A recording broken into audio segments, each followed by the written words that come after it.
Jati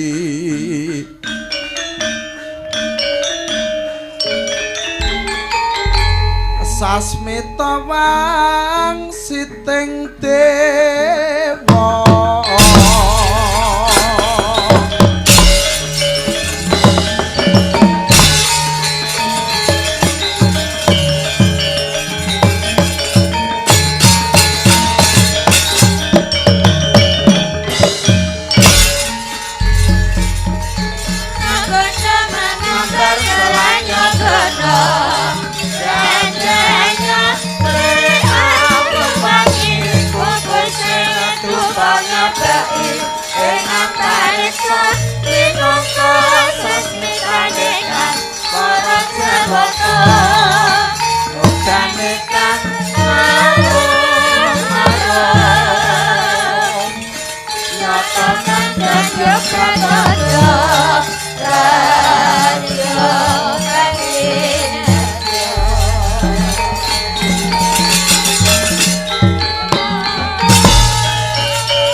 mongko gantining tumuwuh salami mong awase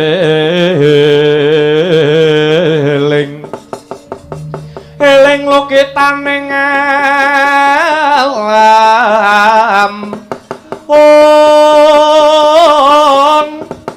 dadi wadyaning dumadi suparadine sangsaya yaiku pangreksaning urip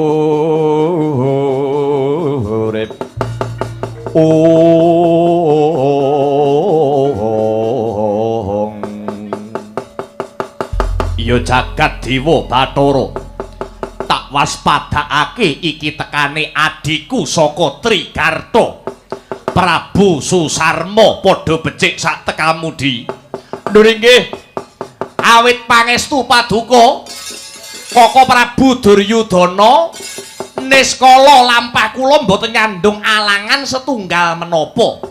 Keparenga kula ngaturaken sembah pangabekti konjuk Koko Prabu Duryudana. Ya.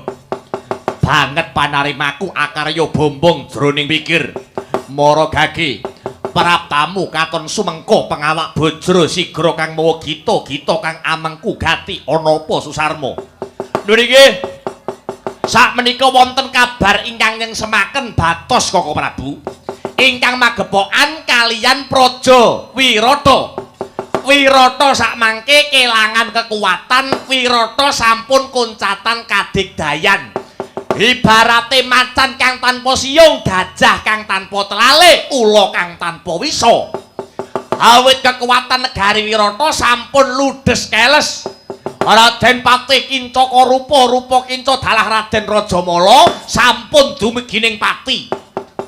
Mangkono Yayi Susarma. Lho nggih, lah banjur karepe Yayi Susarma sinuwun ratu menika sinebat Gung Binetara menika ratu ingkang jembar jajahane. Menapa paduka Koko Prabu Duryudana mboten kepengin ngelar jajahan. Jalaran sampun disekseni jagat saisine negara adikuwasa wonten ing jagat menika namung kalih, setunggal negara Ngastina, angka kalih negara Wirata. Yen to Paduka Koko Prabu kepengin Ngastina saya menjela Ngastina tambah kondang tambah kuncara, kedahipun Paduka Koko Prabu saged nelukaken negara Wirata mumpung menika negari Wirata mboten anggadhahi kekuatan. Mangke kekuatan saking negari kula Trigarta sagah manunggal dados sawiji kalian barisan negari Ngastina. Mangke negari Wirata dirampit dados kalih. Saking ngajeng barisan Trigarta, saking wingking barisan negari Ngastina. Mengke mboten ngantos suruping srengenge negari Wirata saged rata kelawan bumi.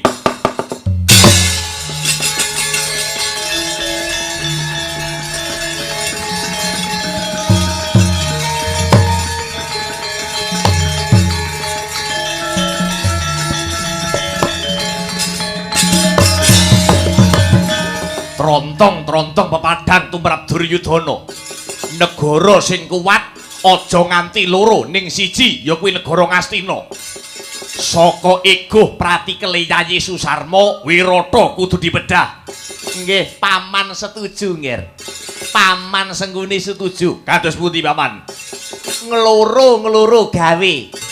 Menyelam sambil minum air. Sepisan ngelar jajahan ingkang angka kalih goleki buron laron si Pandhawa. Nek diitung-itung nalika para Pandhawa kalah main dadu biyen 12 taun mapan ana alas Kamiyaka sampun kelar sampun paripurna. Ning setunggal taun kedah umpetan ana salah sawijining negara. Yen Pandhawa kok durung nganti setahun kok wis konangan meneh, tegese Pandhawa kudu mbaleni dadi wong buangan meneh. Jroning 13 taun niki mengke kudu mbaleni meneh nek nganti konangan dununge para Pandhawa. Ngaten Paman, lakar kasinggihan. Nggih. Duryudana sarujuk. Sinuwun piye Susarma? Menawi Wirata sampun kabedah, kula mboten badhe nyuwun bondo donya. Kula mboten badhe nyuwun Raja Brana Mas Picis. Nanging ingkang kula suwun namung setunggal. Nuwun inggih punika Putri Boyongan, putrinipun Prabu Matsapati nenggih Yayi Dewi Utari. Iya Susarma. Paduka nayogyane mriku. Ya, aku sarujuk babakan iki. Nggih, menawi makaten mugi ancas kula lan sedyanipun Koko Prabu Duryudana saged kasembatan badhe kula bidhalaken wadyabala saking Trigarta. Ya, manunggalu kekuatan karo barisan negara Ngastina. Senika ngestaken dawuh Koko Prabu budhal dina iki. Kumrekang bala lumares budhaling prawadya kusma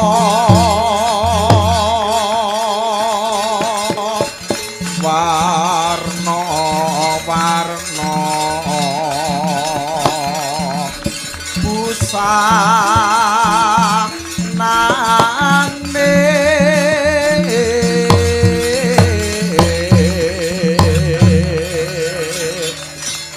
saking prawadya abrabusana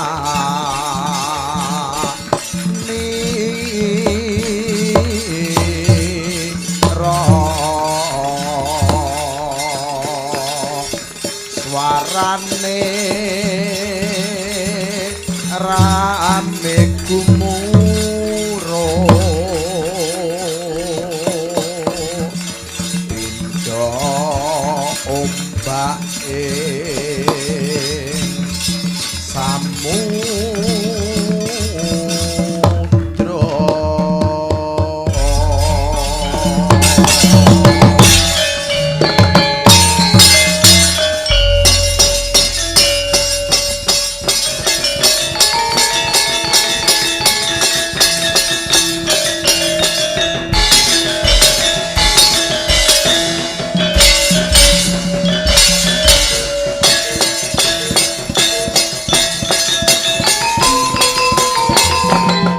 Ayo, yo.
dadi atur-atur miturut anut sumarah mring Gusti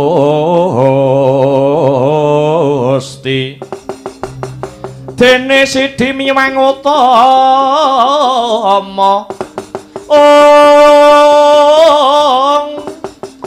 panindak ing praja adil bejo dadi bantara rina repan mring pra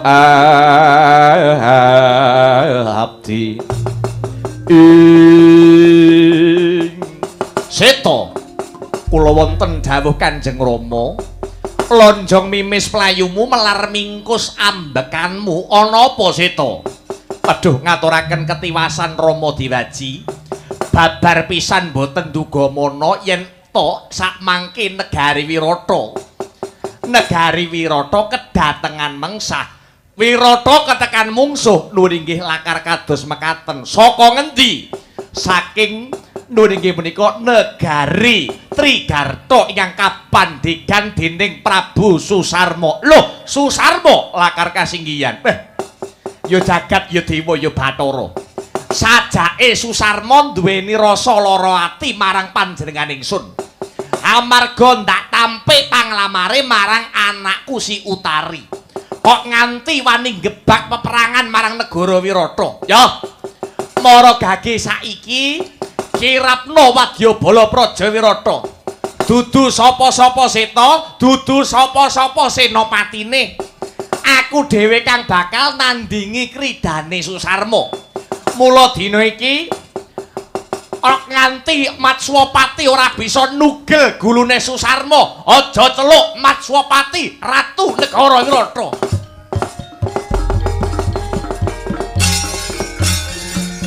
Sikra bala kang tumingal prang tanpa samya medali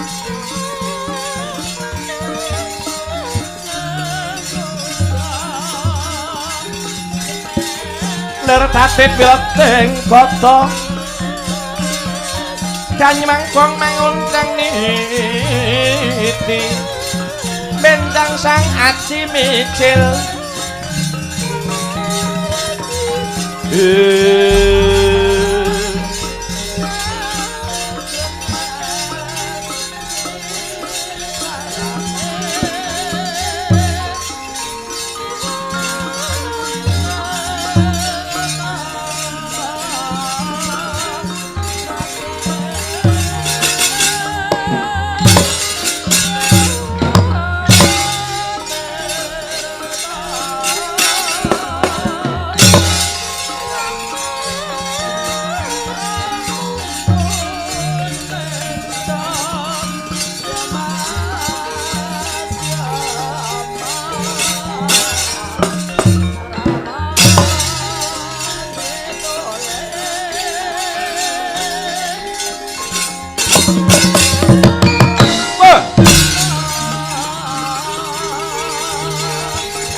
dongeng entik-entik si panungkul patenana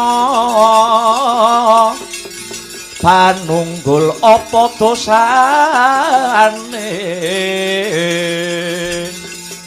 dosa ngungkuli sasama aja dindak kualat lah iya bener kandhamu lali sumber katiwasan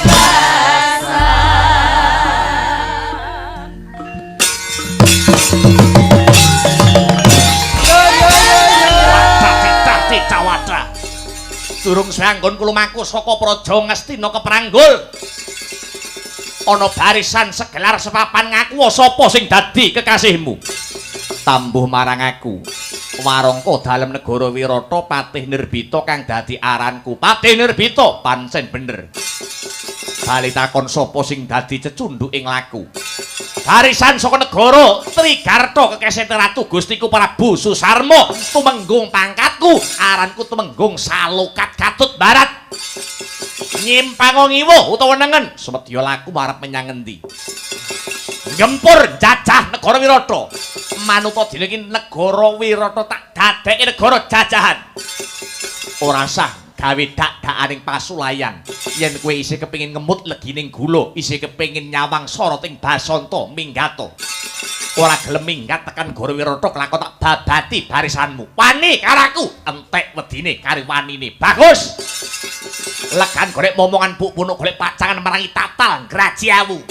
Tanganku ndarat bener ngeteki diadamu, tebyah dadal satigamu jotakun dosa Winirmila.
Burung kalah.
Kleyang-kleyang kancaku.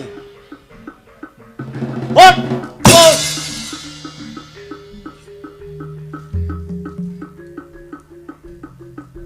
Hei.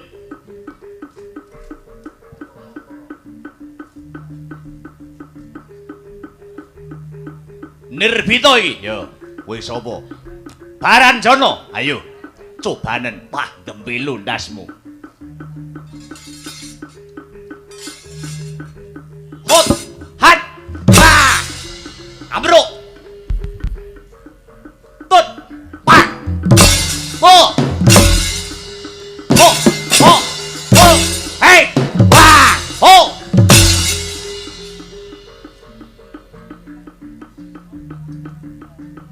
Ayo.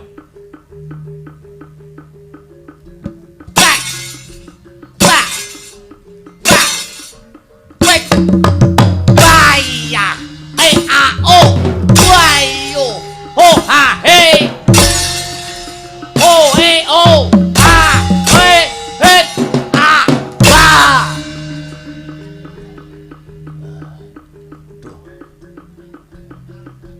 Hot, ho at bay, hey a o, baya, hey hey, waya, wah.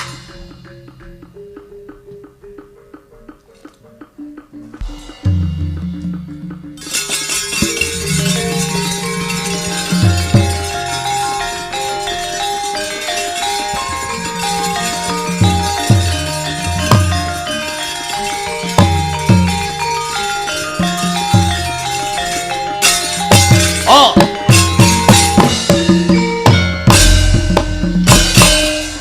Keparat si murang tata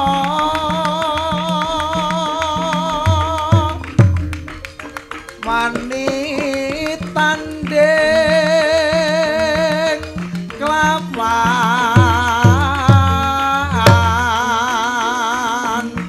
mami.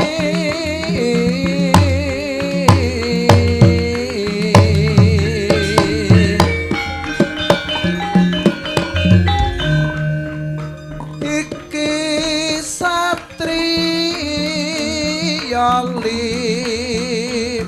nuwe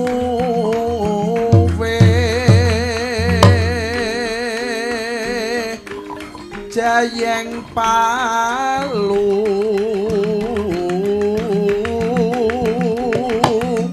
gonsa yakti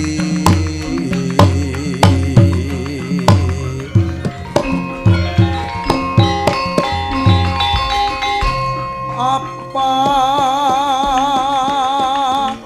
siratan ajre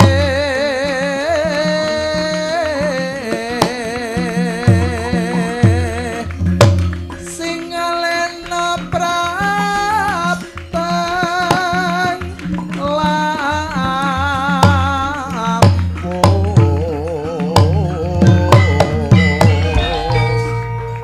katokno budinira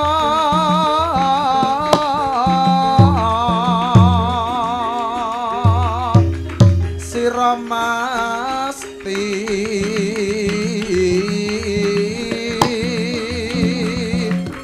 bakal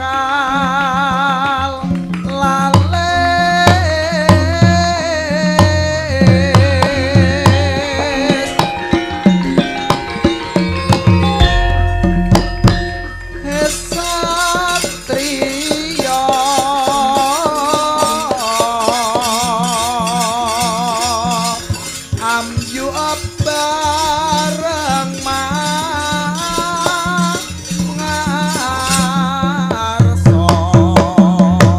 hoi.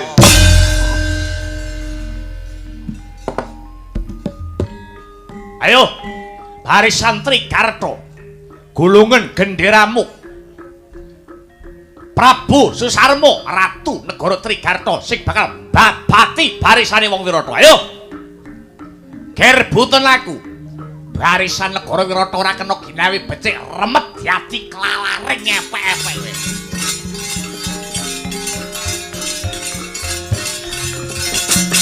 Oh.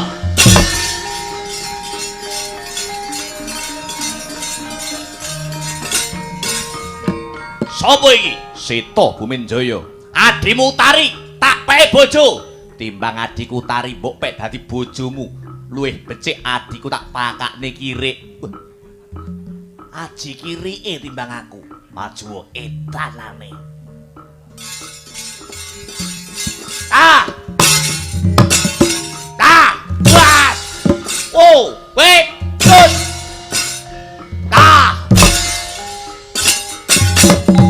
Hey!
Mawut kang katradang ing kahana wadya sanggep keprabon perang kang obra markata. Piye kabare palagan anakku Seta Buminjaya? Waduh, ngaturi kedrawasan Kanjeng Rama Dewaji mandelong barisan Wirata tinemunipun jebul Prabu Susarma ratu saking negari Trigarta anggaduh kasekten ingkang linuwih ketitik barisan saking negari Wirata tan kuwawa anandingi kasektenipun kepara mandelong barisan prajurit saking negari Wirata. Kula kinten iki mengke menawi mboten wonten tiyang utawi jalma ingkang badhe anyelametaken negari Wirata tartamtu Wirata badhe bedah Kanjeng Rama Dewaji. Kanjeng Rama ngaturi ketiwasan Kanjeng Rama.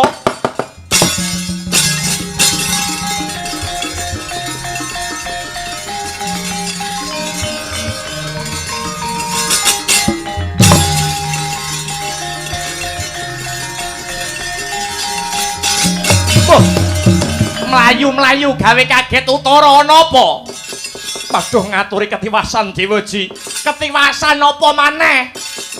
Salebetipun prajurit Wirata mapak barisan saking Trigarta mboten weruh sangkan paraning bilai. Negari Wirata wonten ingkang dingkik saking wingking. Nuwun inggih menika wadyabala saking negari Ngastina ingkang dipun pandegani dening Senopati Ngastina Karna Basusena. Bangsat iki kelakuane sapa?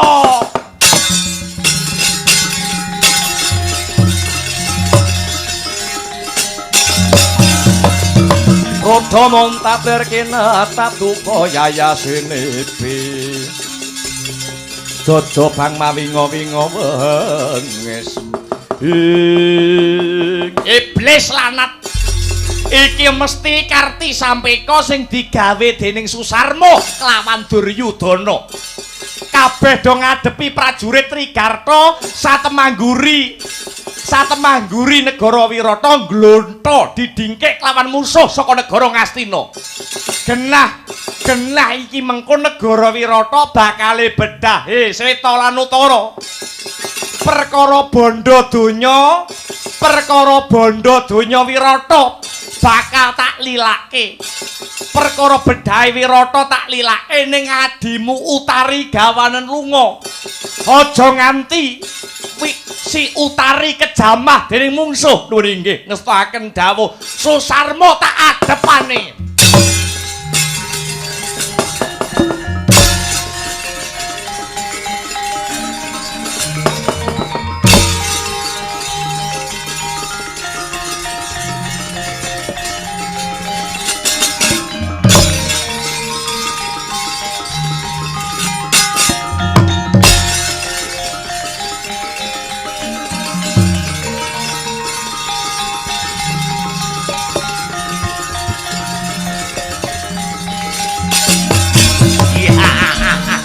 Iki Matswapati Ratu Kempong Perot Jambul Wanen arep dimulyake nanging ora kena ginawe becik. Prabu Matswapati Ratu sing wis Kempong Perot Jambul Wanen mlaku ora jejeg yen ora tinuwak nganggo teken. Arep tak mulyake, anakmu arep tak pek bojo, lah kok panglamarku malah mbok tampik setan kowe. Ayo pasrahno anakmu Utari dadi garwa Prameswari ana ing negara Trigarta. Lamun mbok tampik, lamun to mbok tolak panglamare Prabu Susarma, lakon ana Ratu Wirata ndase tak nggo keset jangkeme.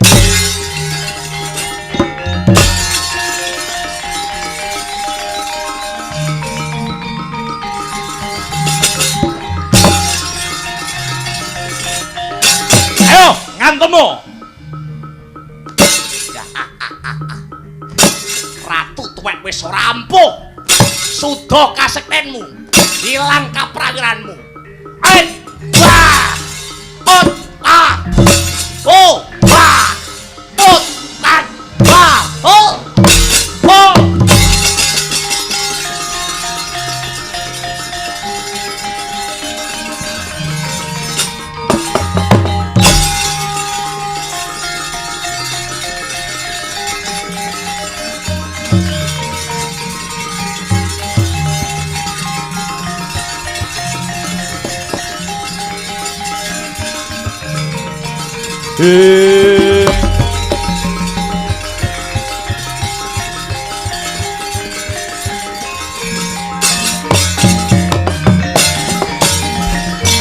Sinokarta mretartam tutamtuning utama titi tetep dadi pangobaning wadya tentreming ati ing Balawa kowe sing tak goleki Yudi. Kakangku ana apa?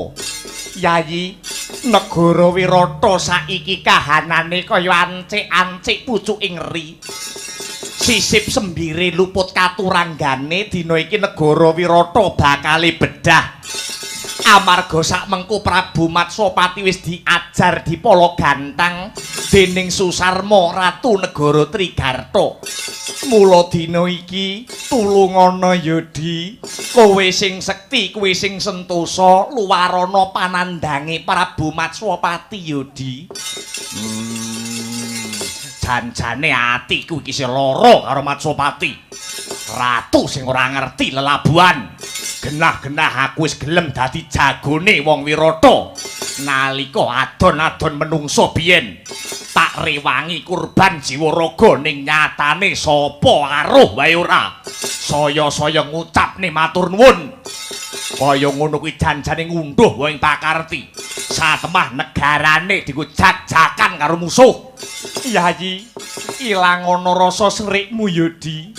Wong kondang kuwi akeh-akeh yen ketemu wong sing dikenal adate lali.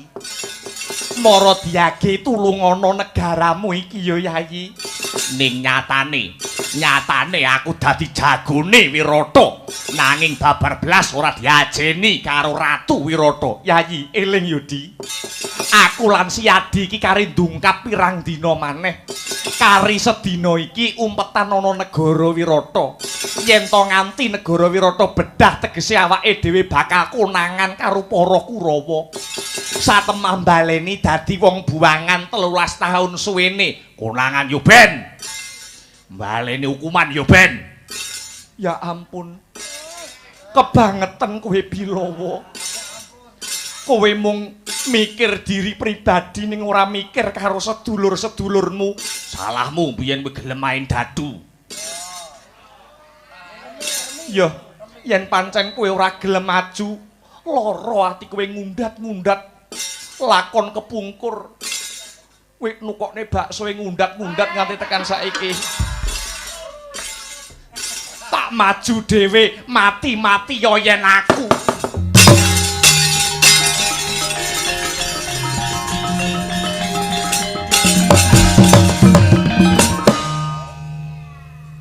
Arep ning ndi kowe? Aku arep maju perang.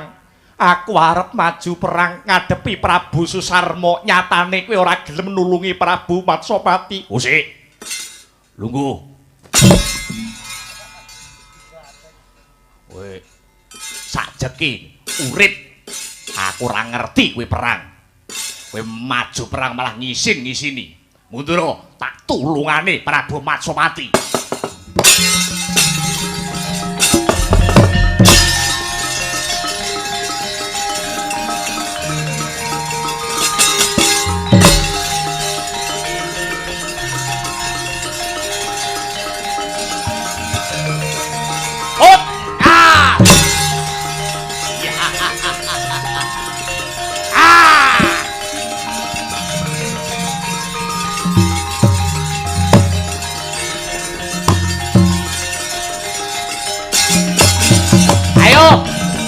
Yen wis kaya ngene kowe arep ngopo?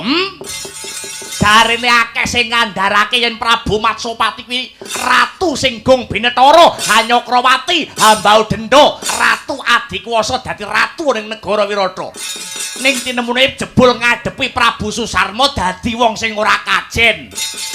Kowe bareng tak cengkiwing, tak idak dadamu, kowe ora bisa mubah, ora bisa musik. Ayo, bangga kowe. Bangga. Kowe arep obah model piye wae ora kena. Kari sak siliring bawang meneh nyawane Ratu Wirata wis metu saka tenggak mati dening tangane calon mantune dhewe.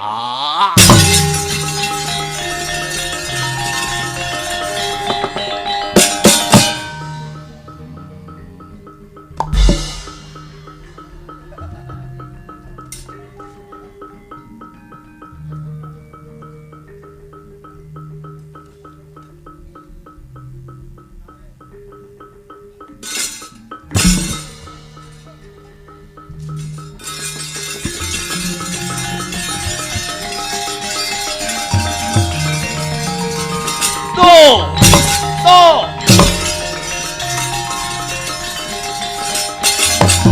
Ya. Ayo adepono Jagal Bilawa. Jagal Bilawa mbel gedes.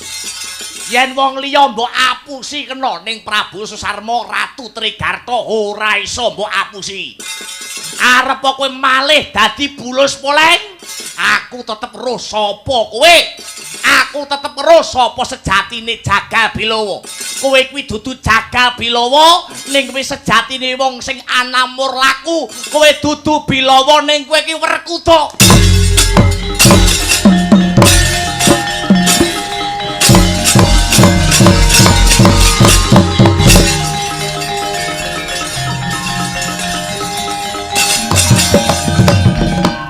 Arep pateni cangkeme lampor.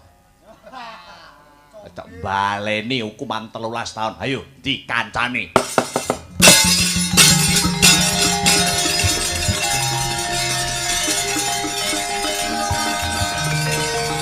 Milangkori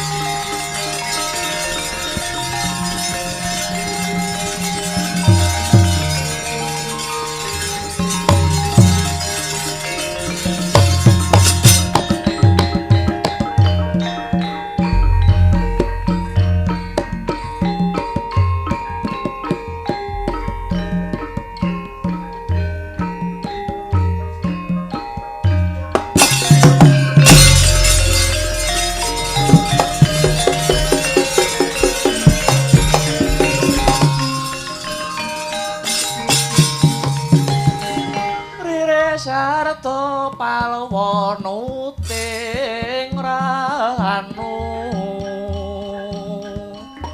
Resik karsani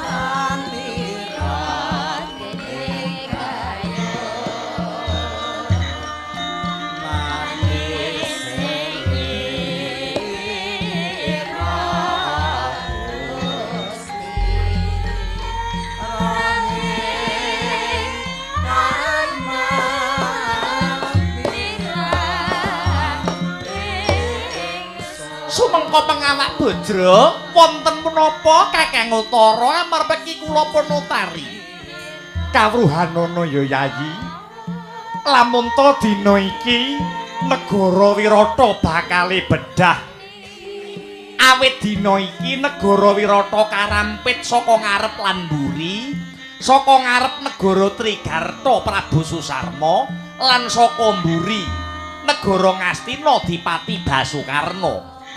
Mula dina iki sak mengko perkara bondo donya wis diselehake kelawan Kanjeng Rama. Dina sak mengko anggonku metuki Yayi Utari. Dina sak mengko aku bakal nyelametke jeneng sira adikku sing tak tresnani Yayi Utari.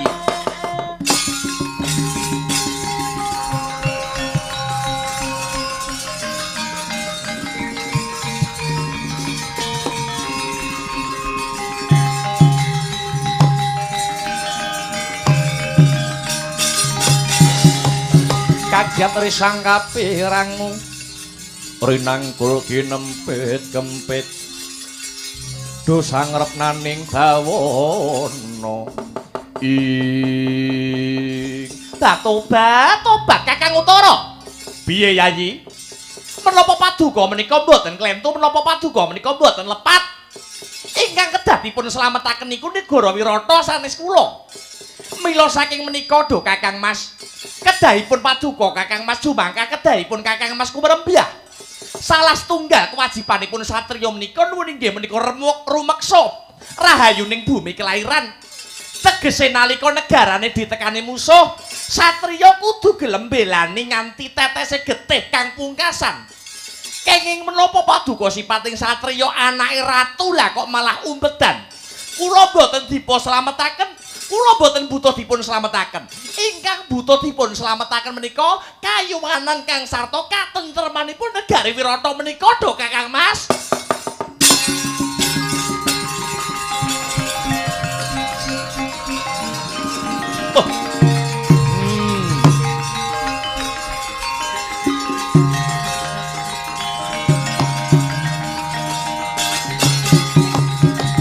Tinotok dadaku Yayi. Ya bener kandhamu yen to negara Wirata kene kang kudune bisa dislametake. Ning nek upamane aku maju perang, kamangka prajurit Ngastina kuwi ora kena disepelekake Utari. Karepku ngono aku kepengin maju dadi senopati numpak wujute kreta Kyai Garudayaksa. Sing jenenge kreta Garudayaksa kuwi durung ana kang bisa ngendhaleni utawa sing dadi kendhalining turangga utawa jaran. Banjur kira-kira sapa sing saguh ngusiri kreta Kyai Garudayaksa Utari? Kula ingkang saguh Raden.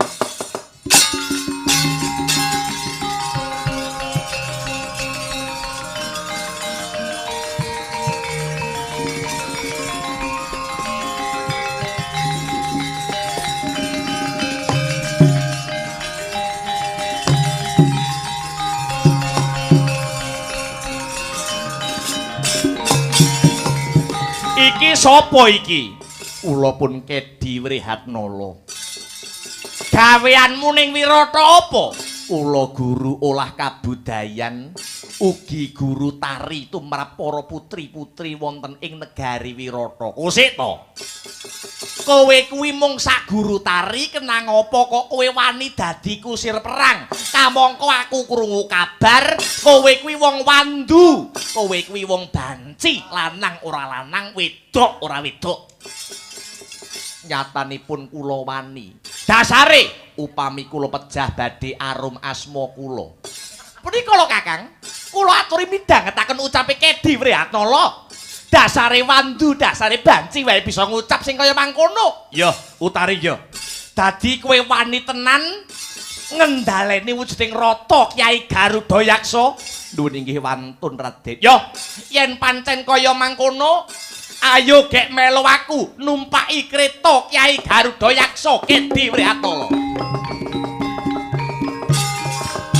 Sikra kang bala tumingal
Punapata mirah ingsun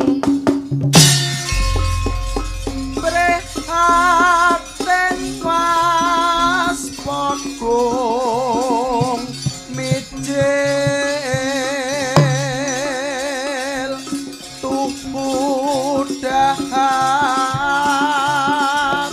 tanpa karya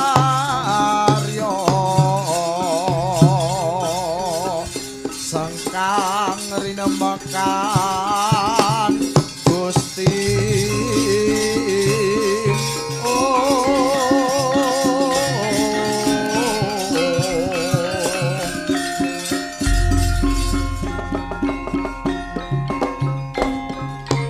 ana ngarepmu kuwi ingkang ingaranan dening kreta Kyai Garuda Yaksa.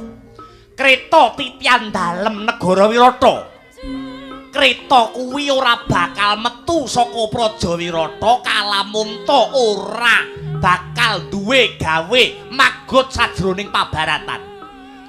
Kowe saguh tenan ngendhaleni rata Kyai Garuda Yaksa. Lho nggih. Lair terusing batin kula sagah Raden.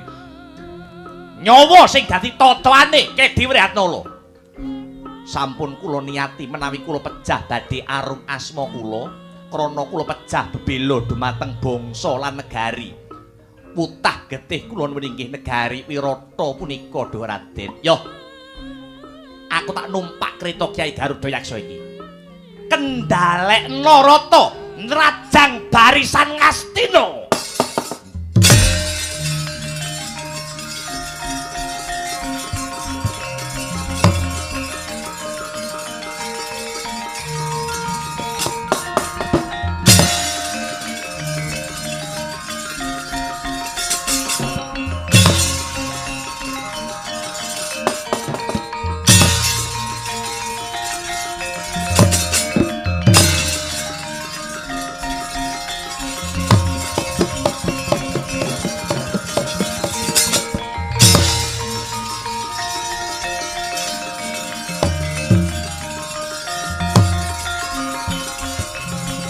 Kurawa maju.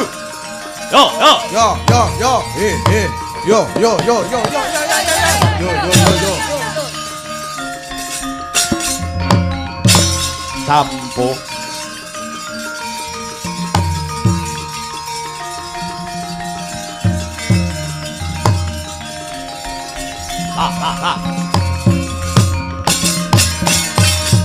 Oh Hey mundur. Mundur.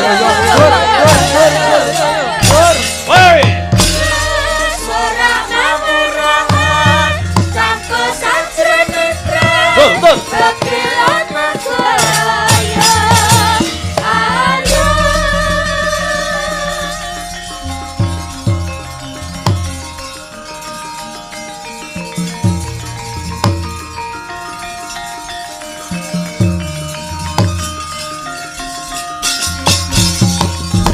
Yo malih Narya Palupi Surya putra Narapati ngawangga ing batu bat kok elok temen sing ngendhaleni wujuding rata kae ngatasé barisan negara Ngastina sing maewu-ewu bisa diterjang lawan lakuning rata biyuh elok temen sing dadi sing nyekel wujuding kendhalening rata ya Karna Basusina ora bakal mundur sejangkah. Lakon ndak tibani panah, ndak randhap jempare, ora ilang nyawa mek guroni batangmu.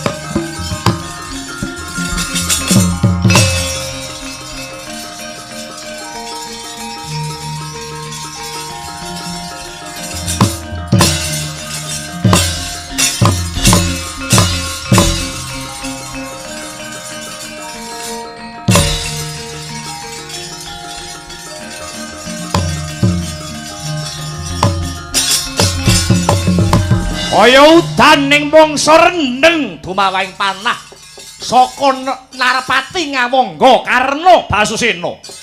Dadya cilik atine Raden Utara mulat cacahing jemparing ingkang maewu-ewu nimbrung jroning rata. Sigra malumpat saking baking rata kreta Kyai Garudayaksa. Prayitna sang kusir.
Kalaruta saking Godha Sagara kula yen atanamu tusa sang Sri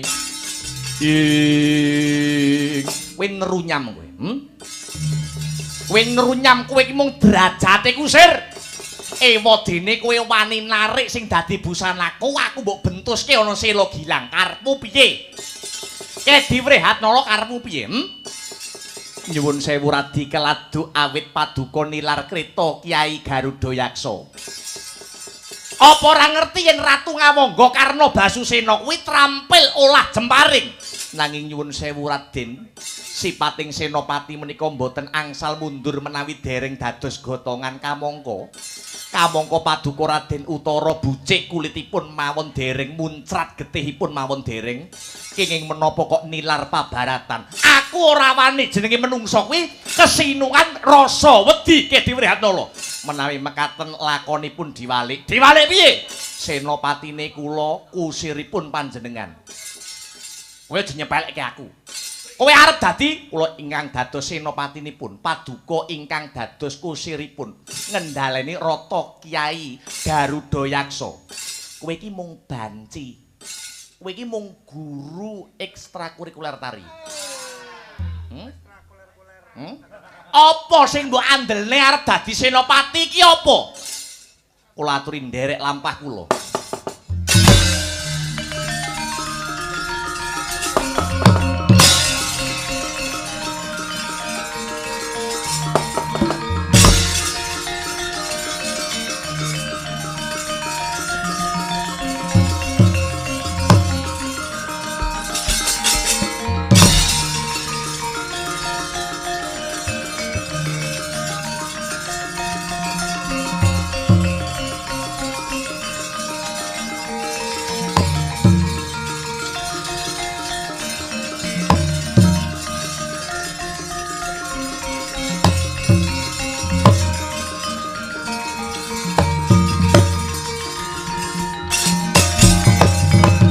Sik to.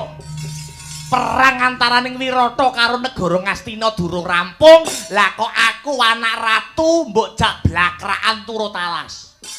Kamangka ning jero alas iki sepi, eneke nggoraku karo kowe. Kamangka kowe iki wandu. Ngogek aku mbok sodomi. Mboten. Mboten Raden. Hah? Tujuane apa aku mbok jak mlebu ning alas? Kula suwawi aturi ningali wonten ing sak nginggilipun wit banean. Punika wonten menapa?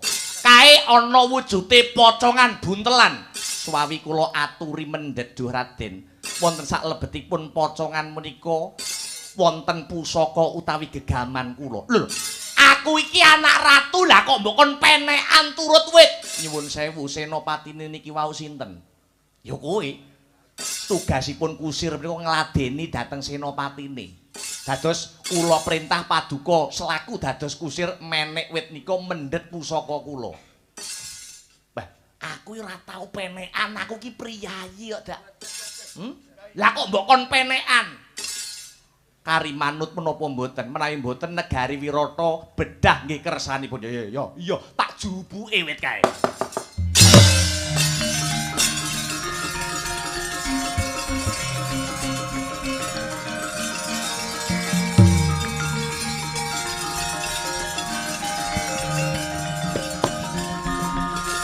Wah.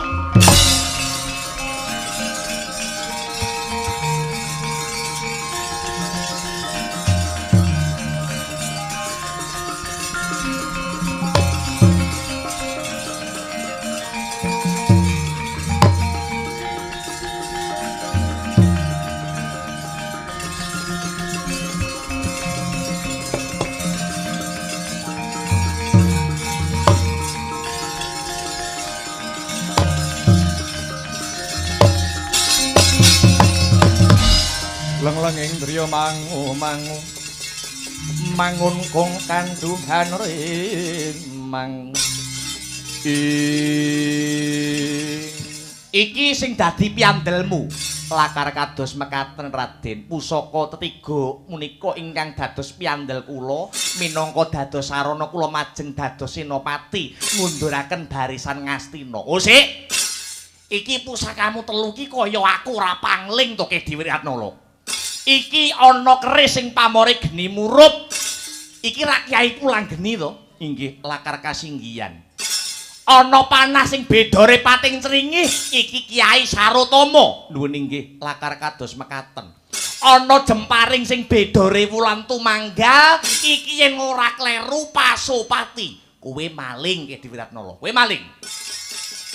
Iki kabeh tetelune iki pusakane putuku si Janaka, satriya panengah Pandhawa, satriya Madukara sing saiki lagi muspra. Mbuh ana ngendi parane? Kowe maling, kowe njupuk, kowe nyolong wujude pusakane putuku Janaka. Iya, Kedhi Wiratnala. Mboten Raden, kula menika dititipi kalian Raden Janaka kinten ngramut pusaka tiga menika. Kowe dititipi karo putuku Janaka. Nuwun inggih. Wah, ngene iki aku malih kangen karo putuku Janaka. Kira-kira bocah isih urip apa ora? Amarga sak rampunge Pandhawa dadu, Pandhawa nama paukuman dadi pengalasan Papariman Wulandara mbuh kleyang kabur kanginan orang ngerti kabar kawusanane. Kira-kira Janaka isih urip apa ora Kedhi Wiratnala? Nuwun inggih taksih sugeng Raden. Pandhawa nuwun inggih taksih gesang. Janaka taksih gesang mila kula dipun titipi pusaka tiga punika. Janaka mapane ana ning ndi Ki Dewi Ratnala? Sakmenika mampan wonten ing gunung Raden. Gunung endi? Gunung Sapejagong. Gunung Sapejagong ki klebu desa ngendi? Desa Aduarep. Musik. Desa Aduarep kuwi kecamatan ngendi? Kecamatan Omong-omongan. Kanjeng Eyang, musik to. Ndang aku Dik. Kowe putuku Janaka. Wah.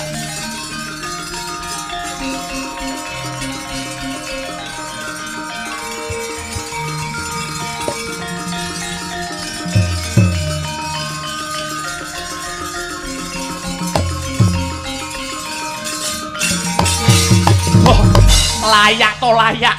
Aku wis ngira kalamun kowe sing nggawa pusaka iki lah banjur Janaka kadang-kadangmu sedulurmu Pandhawa liyane mapan ana ngendi Janaka?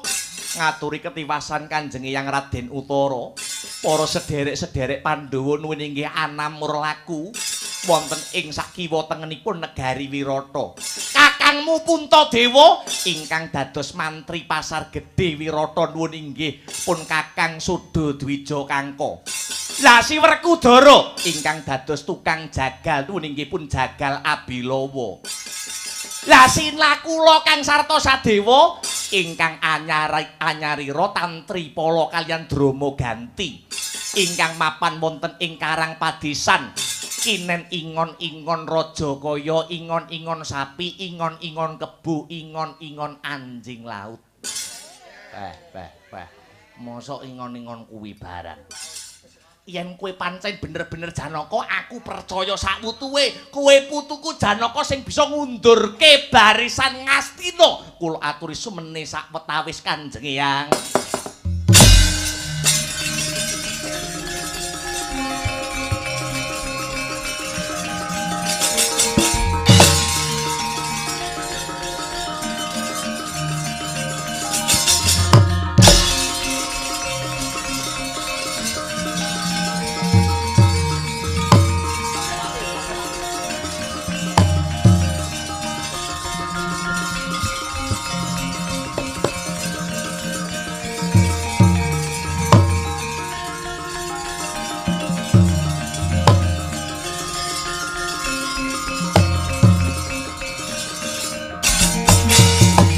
Mentang Gandewa sinandangan Marastra Kyai Pasupati ingkang mrebawani angin gedhe medal saking jroning panah satemamahanani mundur mandelong barisan Ngastina.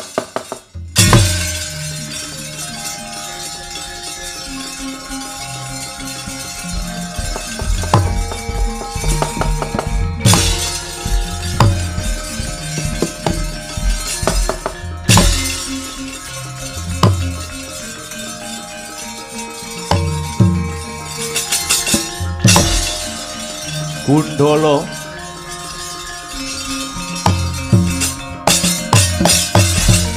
hei oh hei bener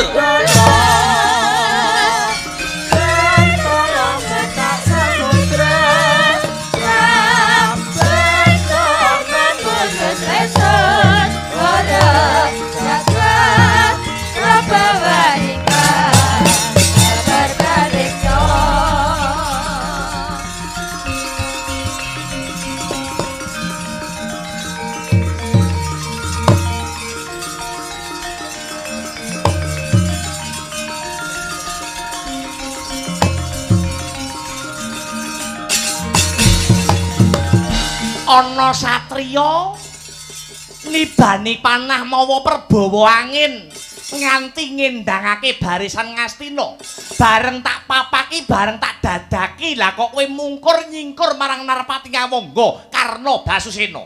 Kowe sapa? Aku Ki Dewi Ratnala. Ayo aja mungkur ngono kuwi. Apa karepmu?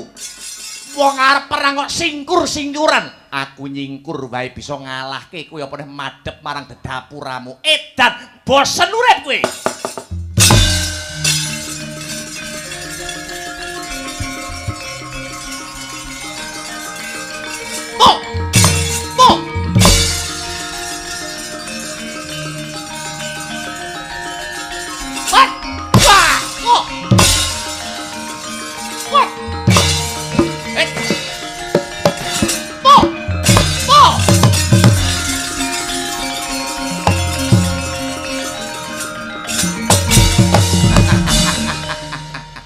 arepa malih dadi bulus poleng. Karna Basusena ngerti sejatine kowe layak perang karo Narpati Ngawangga kok nyingkuri karo aku. Tinemune jebul kowe, aku ora iso lali, aku apal watak wantu solah selagamu. Ya ora arep tak badarke dina iki, mergo mengko dadak mbaleni paukuman 13 taun sajroning alas. Ya, cah bagus, cah ganteng tak enteni ning perang agung Baratayuda Jaya Binangun ya.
Pandhita Akarya wangsit pindha kumbang ajab ing tawang ing Begawan Durna. Kula wonten dawuh Panembahan.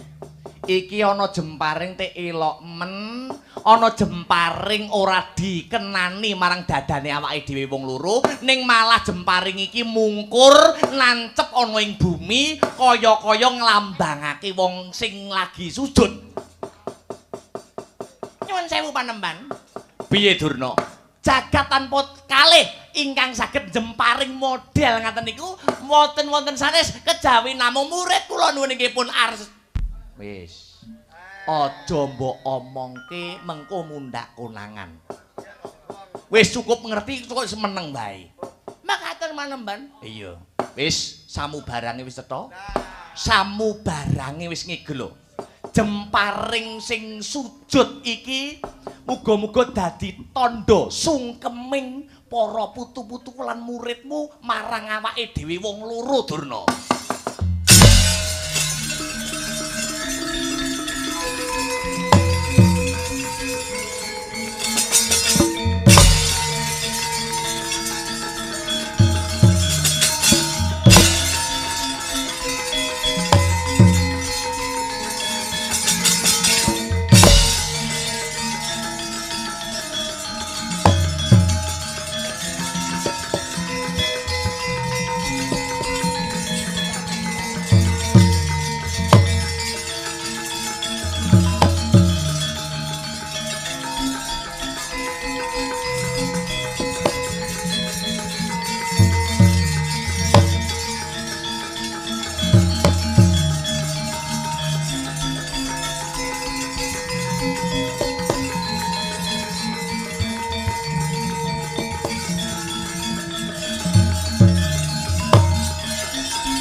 Niyata laruta saking Gudha Sakuragala yen atanamu tusa sang Sri ing sujud syukur marang ngarsaning Gusti ingkang murbeng dumadi dene dina sakmengko negara Wirata wis bisa luwar saka panandhang.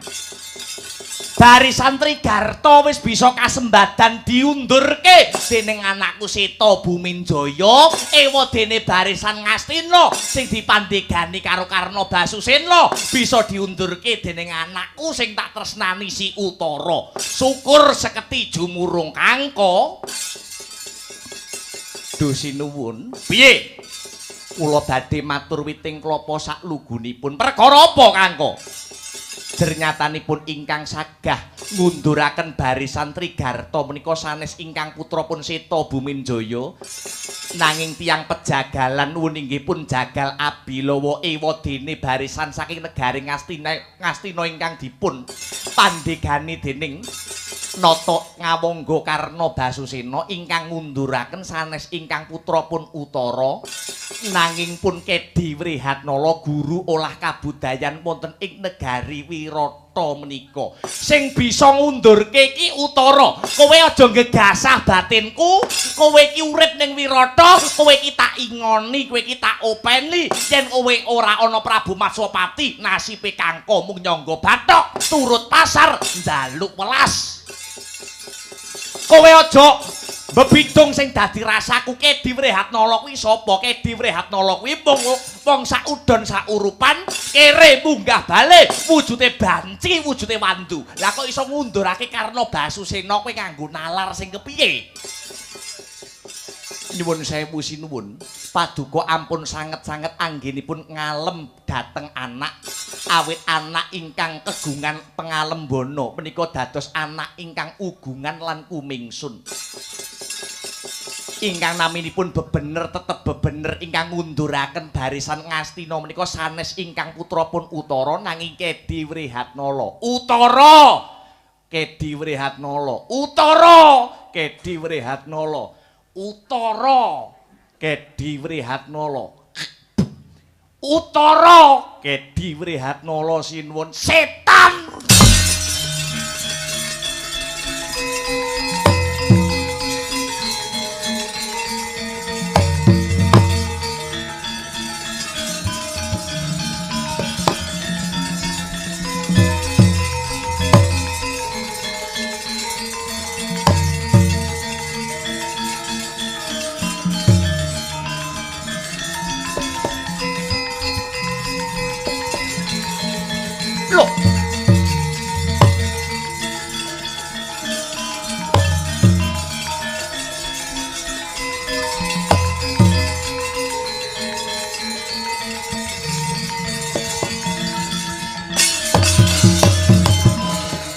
ing purwa jimate kalima sabda prapteng Demak nagari hanjet jimatira nenggih klima sahadat prapteng Surakarta nagri gejimatira uang kertas kantining urip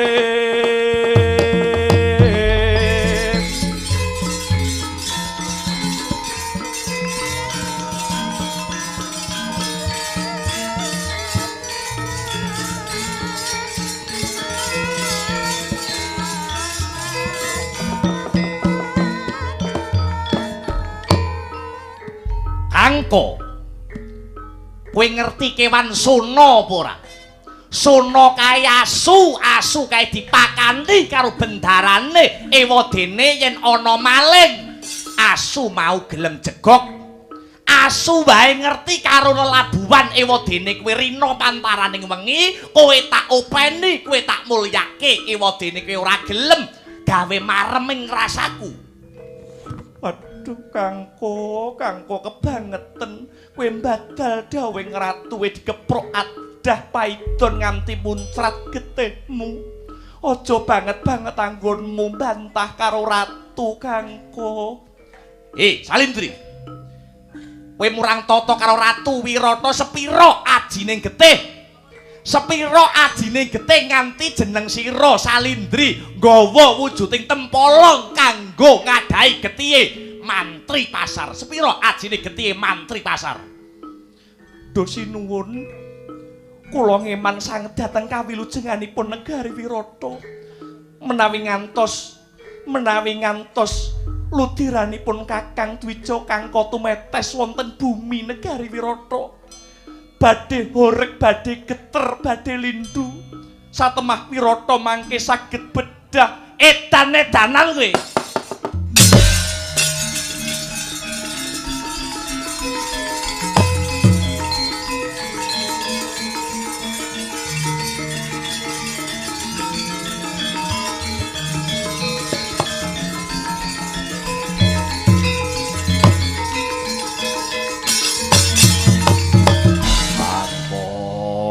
Kangko kebangetan uripmu. Kowe kuwi wong lugu dikon ngalor ya ngalor, dikon ngidul ya ngidul.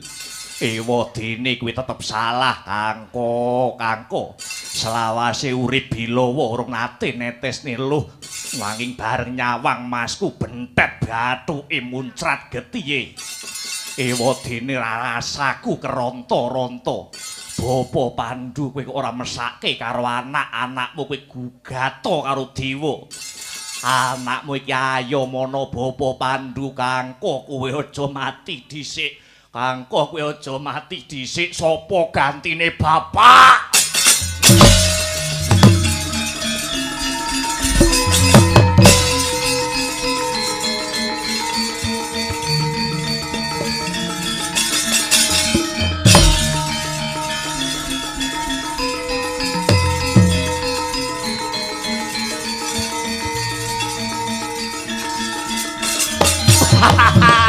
Anak anungane ndita bisa mikul dhuwur mendem trasmane wong tuwa. Utara kowe bisa sing tak gadang-gadang dadi ratu kajumenengake ana negara Wirata. Kowe bisa ngundurake barisan Ngastina, barisan Kurawa sing dipandhegani dening Narpati Ngawangga Karna Basusena. Lanang tenan kowe le. Nyuwun sewu Kanjeng Rama. Piye Utara, piye kowe njaluk apa bondo donya Raja Brana wong wedok sing ayu kandha karo bapakmu iki le? Nyuwun sewu Kanjeng Rama. Piye? Ingkang sagah ngunduraken barisan Ngastina menika kowe to? Kowe anakku kok. Sanes kowe ae mesti kowe. Kowe iki anakku, anak anungan Ndita, kowe iki anak bocah sing paling tak tresnani ing antaraning Seta kelawan Wratsangka. Kowe sing tak gadang-gadang hanyuli keprabon ning negara Wirata. Kowe sing iso ngendelke, kowe sing iso mbubarke barisan Ngastina Utara. Sanes kula Kanjeng Rama. Lho, la sapa? Nuwun inggih Kang Abdi pun Kedi Wrehatnala. Kowe iki banci, kowe iki wandu. Pun Rama ora percaya sing iso ngundurke kuwi kowe Utara. Sanes kula menika matur witing klapa saklugunipun lan mugi kawuningan Kanjeng Rama ingkang asalira dados mantri pasar gedhe menika ingkang dados Sudha Dwija Kangkon nuwun inggih Kang Wayah, nuwun inggih pun Puntadewa. Jagal Abilawa Kang Wayah pun Werkudara, Kedi Wrehatnala pun Permadi utawi Janaka. Lan ingkang anyalira Tantri Paladrama Ganti nuwun inggih pun Nakula Sadewa ingkang nglampahi paukuman 12 taun wonten ing alas Kamyaka lajeng dedelikan wonten salebeting negari Wirata menika. Lho, dadi Pandhawa sing umpetan ana kene lakar kasinggihan Kanjeng Rama. Lho, lah sing tak tuthuk adah idu iki mau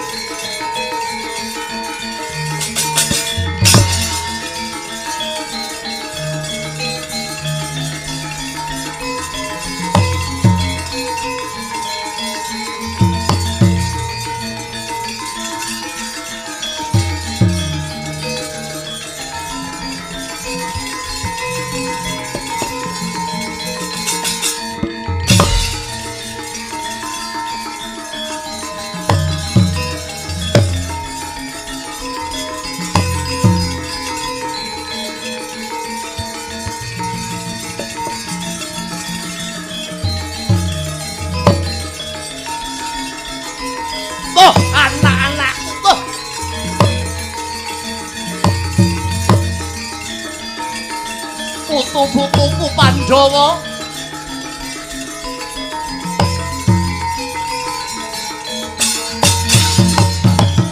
Pone yang njaluk ngapura ya nang, pone yang wis dak siya tegel tega karo kowe putu-putuku. Tinemune jebul putu-putuku Pandhawa kang anyalira dadi mantri pasar bocah jagal, guru tari Kang Sarta, bocah sing ingu-ingu Rajakaya. Pone yang njaluk ngapura ya nang, pone yang wis ngiwake Kang Sarta tegel tega marang putu-putuku. Mboten dados menapa Kanjeng Eyang, malah kula ingkang ngaturaken panuwun awit Kanjeng Eyang sampun paring pangayoman anggenipun para Pandhawa sesingidan wonten ing negari Wirata. Ora, aku sing kleru nang, aku sing kleru Pandhawa. Sumpahe Kanjeng Eyang besok lamun ana peperangan gedhe, perang agung Baratayuda Jaya Binangun wis nekani Pandhawa aja pati-pati ngetoke ragat Kalamonta Kalamun to bondo donya negara Wirata durung entek gusis. Lan Pandhawa aja ngetokke Senopati yen anakku Seta Utara Watsangka durung tumekaning pati. Kuwi janjine pun eyang, Nger.